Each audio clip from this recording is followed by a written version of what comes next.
nga naginamhinam nga musaksi sa Queendom Live o buot masinati ang gabi nga puno sa musika, mamahimo mo palit sa ticket sa www.gmenetwork.com/synergy o ticketworld.com.ph sugod karon Agosto 14 exclusive.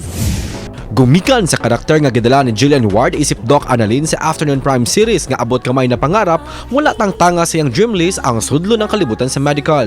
Dugang niya nga mas gidayig niya ang papel sa mga doktor sa katilingban, ilabi na sa pag-atiman sa mga taong adunay sakit. I'd give my all to have.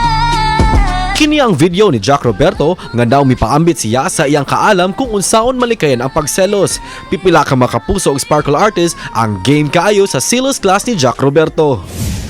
Samtang sa Royal Blood, human sa init nga pulong-pulong sa managsuong Royales kauban si Napoy, nakahukom sila sa pagpa-autopsy sa patayng lawas sa iyang amahan nga si Gustavo. Apan aduna gihapoy misupak. Gumikan sa pagsupak, mas nagduda si Napoy nga sila ang nagpatay sa ilang amahan. Walay buhiay sa mga nagkainit nga eksena sa Royal Blood, alas 8:50 sa gabi pagkahuman sa Voltes 5 Legacy.